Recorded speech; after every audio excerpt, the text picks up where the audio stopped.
terimalah salam di dalam Dharma. Namo Sangyang Adi Budaya, Namo Buddhaya. Yang saya hormati keluarga besar almarhum Bapak John Chandra, di kalangan umat Buddha dan juga kalangan-kalangan yang lain, ada beberapa penanganan yang sering dilakukan oleh keluarga terhadap yang telah meninggal. Penanganan akhir yang pertama yang bisa kita lihat yaitu jenazah itu bisa dikebumikan atau dikubur dengan beberapa pertimbangan.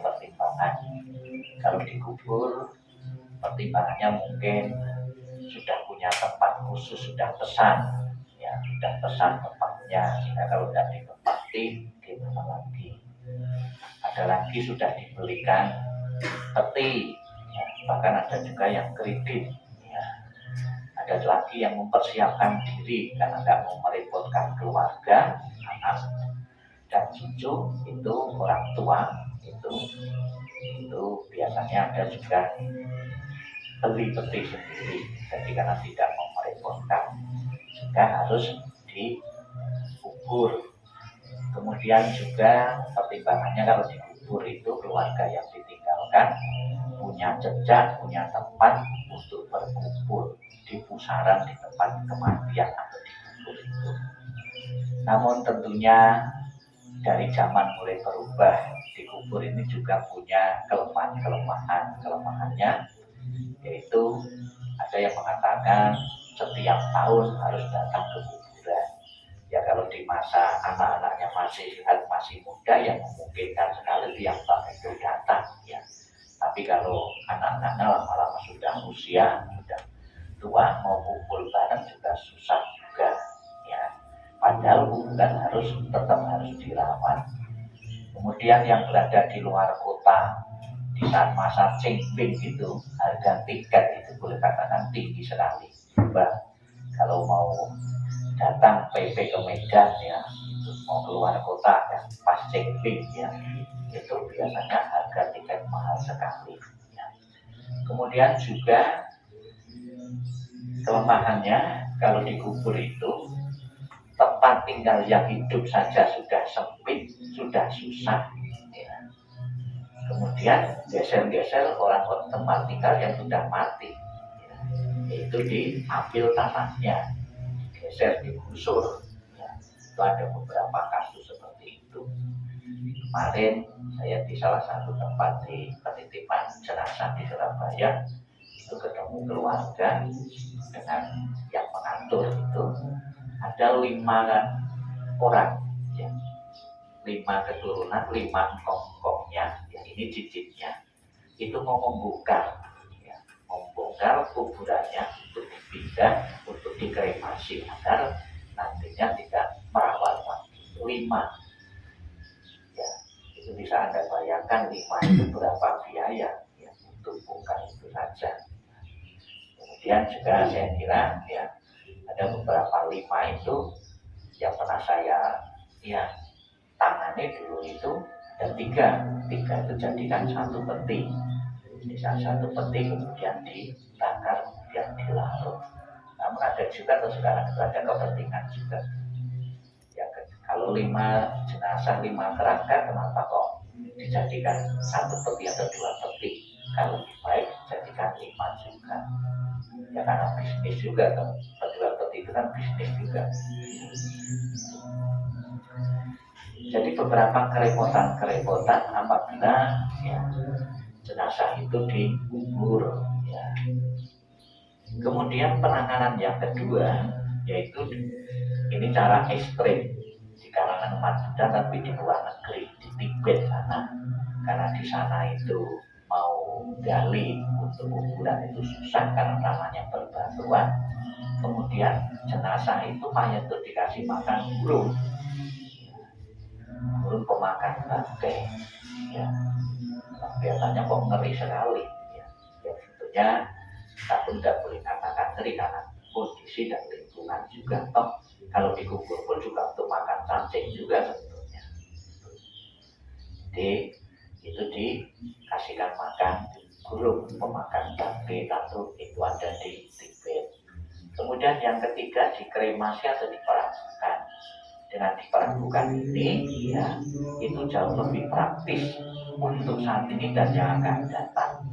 Bahkan dulu ada agama, satu kepercayaan yang menentang atau yang tidak setuju dan kremasi ini pun sekarang lambat laun juga bisa menerima dengan cara dikremasi atau diperangkukan ini.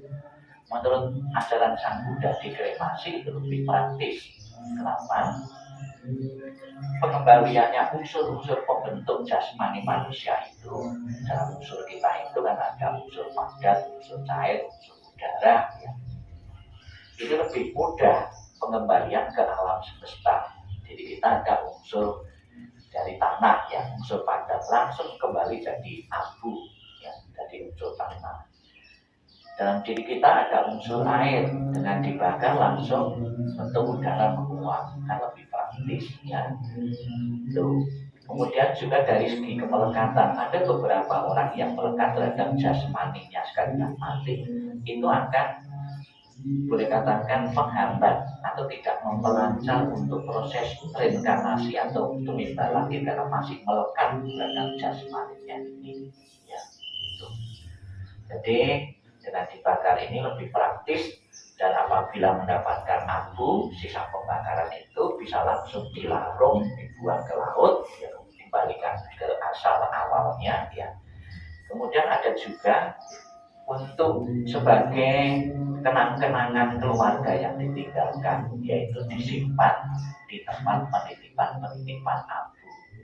Ada juga di tempat penitipan abu itu bukan wihara, tempat khusus. Ada lagi dari tempat khusus ini dipindah ke wihara dengan pertimbangan di tempat lama tidak ada sembahyang tiap saat tanggal 1, tanggal 15. Kemudian kalau di wihara kan disembahyangi, didoakan ya. Seperti di sini itu saya setiap 1 bulan 2 kali tanggal 1 dan 15 pasti saya sembahyang di sini. Itu bisa lihat di YouTube-nya. Sering itu YouTube itu dikirim ke keluarga yang menitipkan abu atau foto di sini. Namun bisa juga abunya dilarung, dibuang, titip fotonya saja. Jadi untuk kumpul-kumpul keluarga, alat sarana silaturahmi keluarga. Kalau sudah masing-masing ya, tidak ada orang tua kan ikatan itu kan semakin tegang. Dengan adanya abu, dengan adanya foto satu tempat, kita kumpul-kumpul seperti saat ini nanti pasti setiap tahun sekali pasti ada juga kumpul. Dan juga di saat dititipkan seperti di sini ini, di saat camping itu pun Anda bisa datang sini, tidak perlu ke kuburan lagi ya. Jadi ada beberapa manfaat-manfaat, ada beberapa penanganan yang biasa dilakukan oleh umat Buddha mengenai jenazah yang telah meninggal. Bapak Ibu sekalian yang saya hormati, di zaman Sang Buddha itu ada seorang pemuda yang baru saja kehilangan orang tuanya, ayahnya. Sebagai anak yang berbakti, dia kepingin agar ayahnya yang baru meninggal itu masuk alam surga, alam bahagia. Dia menemui Sang Buddha, minta tolong kepada Sang Buddha agar ayahnya masuk alam bahagia, alam surga. Kemudian si pemuda ini dibawa oleh Sang Buddha di sebuah kolam sambil suruh bawa minyak dan batu. Minyak dan batu. Kemudian Sang Buddha menyuruh pemuda ini, sekarang tolong batunya kamu lempar ke kolam, minyaknya kamu tuang ke kolam juga, ke air juga. Sekarang Sang Buddha menyuruh, sekarang undanglah rohaniwan dari berbagai agama, dari berbagai penjuru untuk datang, untuk berdoa agar batu setelah dilempar ke kolam, batu yang tenggelam tadi bisa terampung, minyak yang terampung bisa tenggelam. Kemudian pemuda yang mengatakan, tidak mungkin Sang Buddha, sekalipun didoakan dengan cara apapun tidak mungkin. Loh, kenapa tidak mungkin? Karena sudah menjadi hukum alam. Sesuatu yang berat akan tenggelam di air, sesuatu yang ringan akan terapung di permukaan air. Ya, gitu. Kemudian Sang Buddha mengatakan, demikian pula anak muda. Kalau semasa kehidupan orang tuamu, ayahmu itu melakukan perbuatan-perbuatan yang berat, perbuatan-perbuatan jahat, akan menenggelamkan di alam-alam bawah, alam rendah, alam penderitaan. Kalau semasa hidupnya orang tua melakukan perbuatan-perbuatan yang ringan, perbuatan-perbuatan baik akan mengangkatnya ke alam-alam atas, alam bahagia. Kalau gitu tidak ada gunanya pelimpahan jasa doa-doa itu. Nah, ingin saya jelaskan tetap ada gunanya. Ilustrasinya, perumpamaannya, bagaimana agar batu yang berat tadi bisa berada di permukaan air, ditaruh perahu atau ditaruh kapal, itu sudah otomatis di permukaan air. Demikian pula Bapak Ibu, secara pasti orang tua kita yang baru meninggal itu ada di alam bawah atau alam atas. Secara pasti kita kadang tahu. Kalau seandainya berada di alam bawah, doa-doa yang kita berikan ini ibaratnya kita membuat perahu, membuat kapal bagi orang tua kita. Yakinlah doa yang diucapkan dengan penuh ketulusan, keikhlasan, dan penuh bakti pasti ada nilai manfaatnya bagi seseorang yang telah meninggal. Kemudian juga sebagai tanda bakti juga kepada yang telah meninggal, atas nama keluarga memberikan persembahan makanan-makanan ini. Bapak Ibu tahu mengamati makanan ini kalau beliau masih hidup pasti berkurang, tapi setelah meninggal disajikan dari awal sampai akhir ya tetap utuh seperti itu. Apakah ada nilai manfaatnya? Tetap ada nilai manfaatnya. Semangat untuk berbakti, semangat untuk melayani orang tua itulah yang perlu dilestarikan. Dengan selalu disimpatiki arwah itu, dengan selalu dipedulikan arwah itu, akan membentuk kondisi arwah itu bahagia. Oh, saya diperhatikan, saya tetap dirawat seperti ketika masih hidup. Saya tidak ada ubahnya seperti orang yang masih hidup. Perhatian anak-anak cucu-cucu tetap sama. Itu akan untuk kondisi bahagia arwah itu.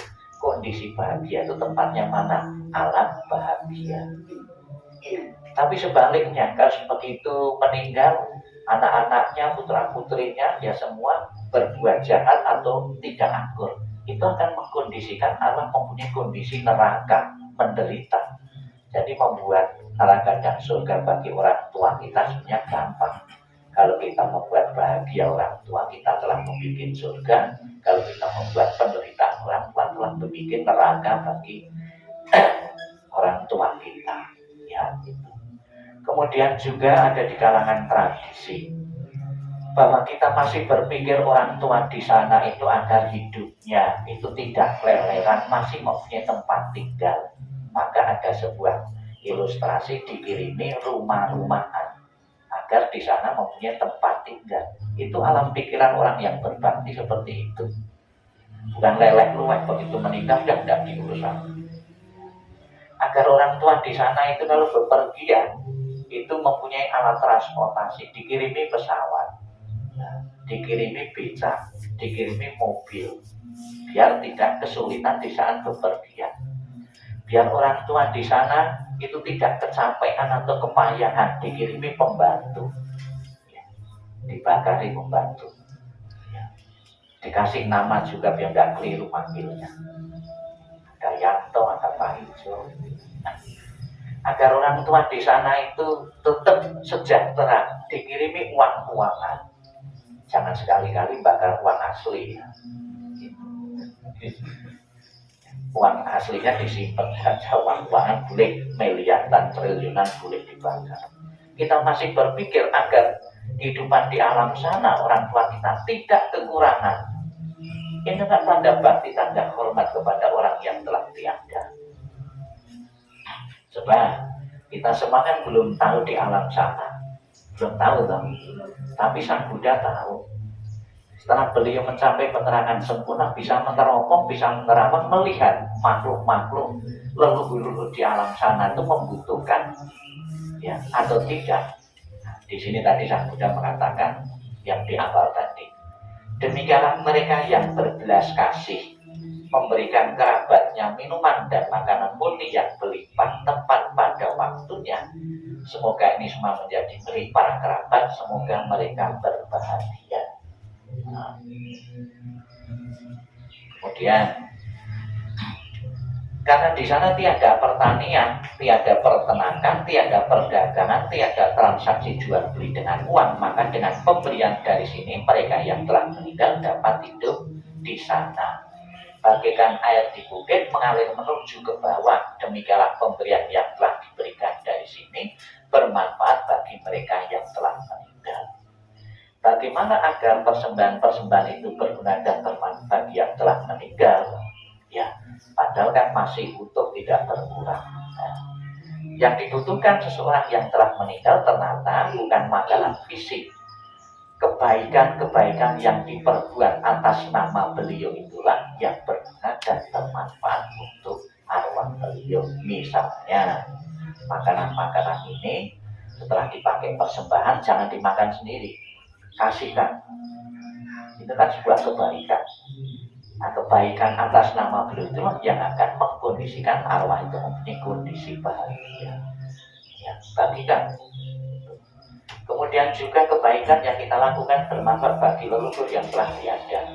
Ada orang miskin, ya, orang tua, atas nama kebaikan-kebaikan, kulimpahkan kebaikanku yang saya lakukan pada hari ini untuk leluhurku yang telah tiada.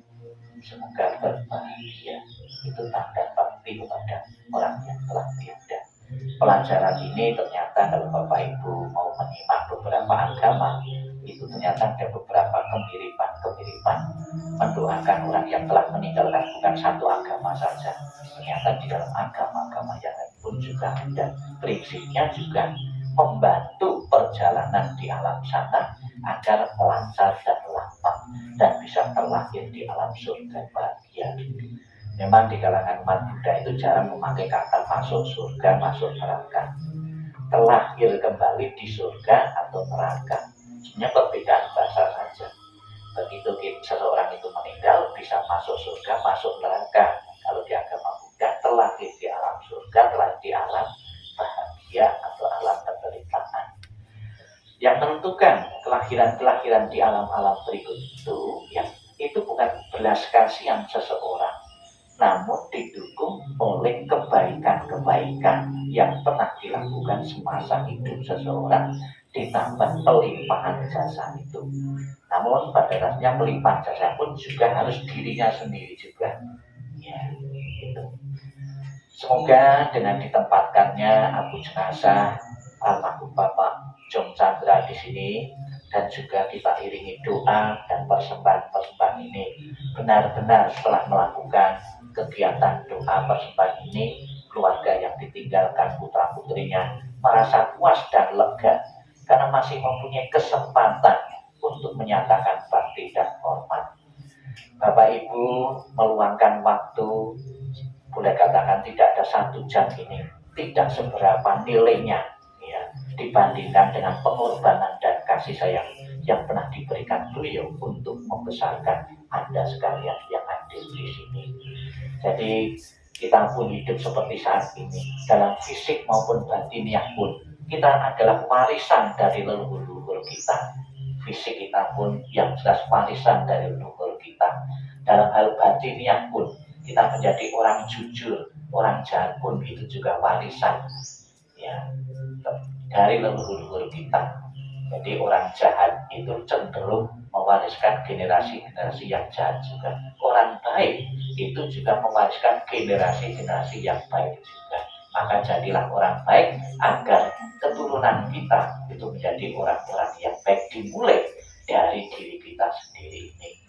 Anda mempunyai beberapa prinsip kebenaran ini pun juga tidak lepas dari didikan dan